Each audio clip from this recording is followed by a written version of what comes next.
c'est la manque de foi. Si la foi est là, tout peut se faire. Amen. Marc chapitre 9. Nous allons lire Marc chapitre 9, verset 15. Le verset 15 jusqu'au verset 27. Marc chapitre 9, le verset 15 à 17, nous lisons au nom de Jésus. 15 à 27. 15 à 27. Dès que la foule vit Jésus, elle fut surprise et accourut pour le saluer. Il leur demanda: sur quoi discutez-vous avec eux? Et un homme de la foule lui répondit: Maître, j'ai amené auprès de toi mon fils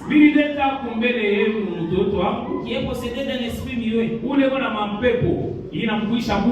En quelques lieux qui le saisissent, il le jette par terre. L'enfant écume, rince des dents et devient tout raide. J'ai prié tes disciples de chasser l'esprit et ils n'ont pas pu. Race incrédule, leur dit Jésus. Jusqu'à quand serai-je avec vous? Jusqu'à quand vous supporterai-je? Amenez-le-moi. On les lui amena. Et aussitôt que l'enfant vit Jésus, l'esprit l'agita avec violence. Il tomba par terre et s'est roulé en écumant. Jésus demanda au Père: combien y a-t-il de temps que cela lui arrive? Depuis son enfance, répondit-il. Et souvent l'esprit l'a jeté dans le feu et dans l'eau pour le faire périr. Mais si tu peux quelque chose, viens à notre secours et aie compassion de nous. Jésus lui dit: si tu peux. Tout est possible à celui qui croit. Aussitôt le père de l'enfant s'écria: je vois. Non. Je crois. Viens au secours de mon incrédulité. Jésus, voyant accourir la foule, menaça l'esprit impur et lui dit: esprit muet et sourd, je te l'ordonne, sors de cet enfant et n'y rentre plus. Et il sortit en poussant des cris et en l'agitant avec une grande violence. L'enfant devint comme mort, de sorte que plusieurs disaient qu'il était mort. Mais Jésus, on va acclamer le Seigneur. Amen. L'histoire que nous venons de lire ici, c'est l'histoire d'un papa qui avait son enfant qui était possédé d'un esprit qui les rendait muets et sourds, mais qui avait besoin que son enfant obtienne la guérison. Et quand il a entendu parler que Jésus était en tel endroit, il est allé là-bas. Mais il a trouvé ses disciples. Jésus avec Jean, avec Pierre et Jacques, ils étaient à la montagne qu'on appelle la montagne des transfigurations. Et quand on a amené l'enfant, les disciples ont essayé de chasser les démons, ils n'ont pas pu. Et ils ont commencé à discuter. Et Jésus en rentrant, la foule l'a vu. Ils ont dit: Jésus est là. Allons vers lui. C'est lui qui a la solution. La foule a couru pour les saluer. Et Jésus a demandé ce qu'il y avait. C'est un papa qui est venu avec son enfant ici, il cherche la guérison. Et le papa a parlé. Mon enfant souffre de telle sorte, de telle sorte. La Bible dit: quand les démons, l'enfant a vu Jésus, les démons commençaient à l'agiter violemment. Et Jésus, il a voulu faire le miracle, mais il fallait d'abord qu'il y ait la foi. Et la réaction du papa, c'est de là même que nous avons tiré notre intérêt. Il a dit à Jésus, si tu peux quelque chose, viens à notre secours. Quand quelqu'un dit si tu peux, là-dedans il n'y a pas la foi. Il a des doutes. Et celui qui a la foi, il dit, comme tu peux tout, si tu veux, tu peux faire quelque chose. Il suffit juste que tu aies la volonté de le faire. Tu peux le faire quand tu veux, où tu veux, avec qui tu voudras. Mungu asifiwe sana. Et Jésus a une réponse. Si tu peux, tout est possible à celui qui croit. Parce que quelques temps avant, quand Jésus voulait commencer son ministère, il a dit clairement à la foule, si je suis venu, j'ai des objectifs, j'ai aussi des buts. Il explique comme ceci. L'Esprit du Seigneur est sur moi. Il m'a pour envoyer libre les captifs. Cet enfant était captif. Il a fait voulu rater sa délivrance parce que son père manquait de foi. Dieu peut être enseigneur. Il est enseigneur.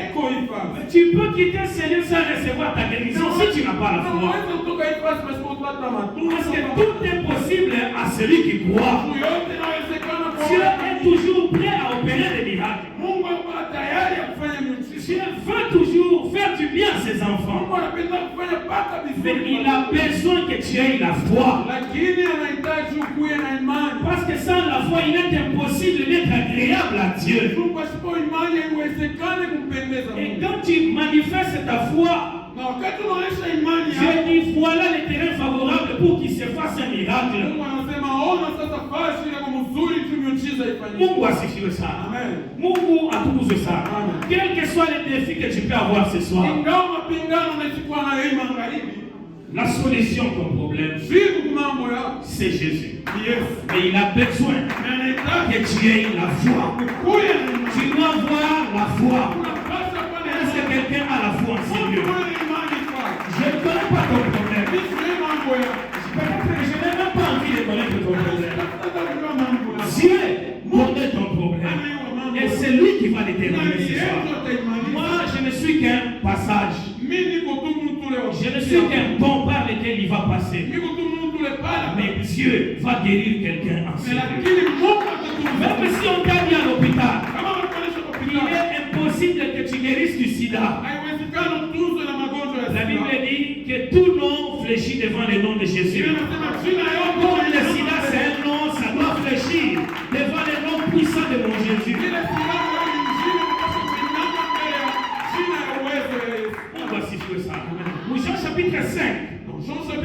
Du verset 1 au verset 9. On relate l'histoire d'un paralytique de Bethesda. Et la Bible dit que sa maladie avait fait 38 ans. Quand il est apparu, quand Jésus l'a vu, il a dit tu veux être guéri. Mais sa réponse n'était pas bonne. Il a dit je n'ai personne pour me jeter dans l'eau. Jésus n'a pas parlé de l'eau. Jésus a parlé de la guérison. Jésus n'a pas besoin de passer par les principes humains. Il est capable de guérir par n'importe quelle porte de principes qui peut exister. Et il a dit pour que je te fasse voir que moi je suis capable de tout. Lève-toi, prends ton lit et marche. La Bible dit il se leva, il a pris son lit et il marcha. Ce soir mon frère, si on t'avait dit quelque part que s'il faut guérir, il faut te donner une pomme. Que s'il faut guérir, il faut de l'eau. En Seigneur, il y a une guérison sèche. Dieu va te guérir sans l'eau et sans la pomme. Dieu va te dire ce soir, prends ton lit et marche. Prends ton lit et marche. Il y a quelqu'un qui va arrêter de prendre l'insuline ce soir. Tu as pris ça pendant trop de temps. Jésus est prêt à arrêter cette histoire d'insuline. Le véritable insuline, c'est le nom de Jésus. Le véritable insuline, c'est le nom de Jésus. Jésus est capable de faire arrêter l'insuline. Crois et tu verras la gloire de Dieu. Crois et tu verras la gloire de Dieu. Quel est le défi que tu as? Si c'est ton enfant qui n'est pas à l'âge de croire, il a besoin de la foi de toi, ta mère, sa mère ou toi, ton père. Le papa de cet enfant a cru. Le papa de l'enfant a cru. Et son enfant a été délivré. Tu peux aussi croire et ton enfant sera délivré. Parce que Jésus est enseigné. Et la Bible me dit ceci. Dieu est redoutable dans l'assemblée des saints. Et je crois que ce soir, il sera encore redoutable. Dieu a besoin de te faire peur ce soir. Dieu a besoin de te faire peur ce soir. Il va faire quelque chose. Toi-même, ça va éblouir tes yeux. C'est une chose inouïe. Tu n'as jamais entendu cela. Pourquoi si tu veux ça? Je devais baptiser ma frère, une maman à Colosie. Je voulais la baptiser pendant qu'elle confessait. Elle m'a parlé de son enfant. Son enfant ne marchait pas. Elle m'a parlé de ça au pasteur. Son enfant ne marchait pas. J'ai touché les jambes de l'enfant. C'était presque de la bouillie. Je lui ai dit, fais-toi baptiser. Cette histoire-là, laisse ça à Jésus. Je sais à qui j'ai cru. Ça, c'est un petit problème. J'ai prié pour l'enfant. Après le baptême de sa mère, j'ai prié 2 fois pour l'enfant. Maintenant que je vous parle de l'enfant, ne marche pas seulement. Ses parents ont témoigné, ils ont dit, maintenant il ne marche pas, il court. Il commence à rattraper les temps perdus. Dieu est capable de tout. Dieu est capable de tout. Crois et tu verras la gloire de Dieu. Crois et tu verras la gloire de Dieu. Dieu est capable de remplacer ton estomac vieillissant par un autre estomac. Dieu est capable de remplacer ton cœur dans les problèmes par un autre cœur. Dieu c'est un créateur. Dieu c'est un créateur. Il peut encore le créer. Il n'est pas créateur dans le passé. Il peut encore le faire aujourd'hui. Dieu peut encore le faire aujourd'hui. Notre Dieu, ce n'est pas un Dieu du passé. Il est le même hier, aujourd'hui, éternellement. S'il avait des gens baptisés du Saint-Esprit, il a opéré des miracles. Je crois que nous obéissons aussi à l'évangile. Et les miracles accompagnent l'évangile. Ça va nous accompagner ce soir. Les miracles vont nous accompagner ce soir. Parce que ce que nous faisons, nous prêchons les saluts. Et quand les saluts est prêché véritablement, les miracles ne sont qu'une évidence. Les miracles ne sont qu'une évidence. Gloire et tu verras la gloire de Dieu. Il y a quelqu'un qui a la foi en Seigneur. Il y a quelqu'un qui a la foi en Seigneur. On t'a dit que la maladie que tu as, c'est fini, ça ne va plus guérir. Ça, c'est la médecine. Mais je te parle du Créateur. Du Dieu incomparable. Quand il parle, les choses obéissent. Il a dit que la lumière soit, et la Bible dit que la lumière fut. Ce soir, Dieu va encore parler.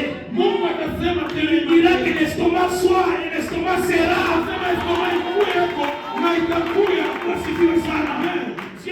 Dieu va encore dire ce soir que le travail soit et le travail sera. Que la promotion soit et la promotion sera. Crois seulement et tu verras la gloire de Dieu. Il y a quelqu'un qui est venu enseigner comme la femme à la porte de ça. Elle n'est pas partie pour suivre seulement Jésus. Elle est partie avec un objectif. Si je peux seulement toucher les pas de sa robe, je serai guéri.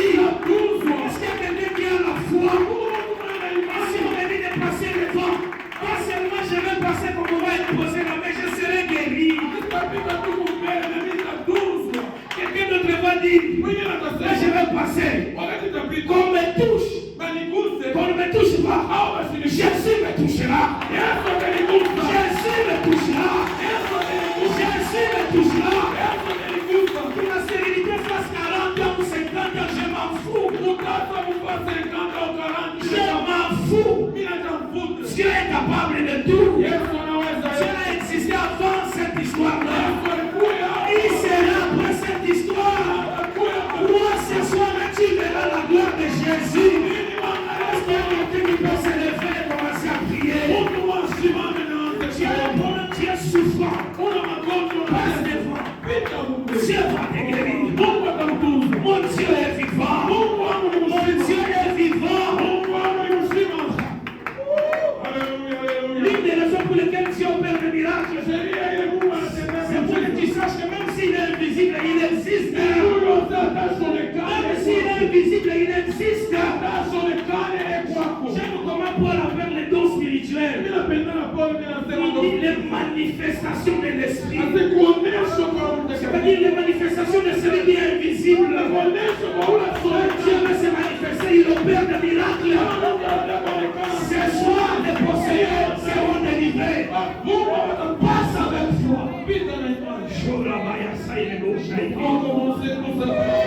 Commence à prier avec foi. Prie avec foi. Libro sobra la sangre la baya. Libro no sobra la shaike. Shibaba shete le pesa mai sha. Libra baba baba baba baba.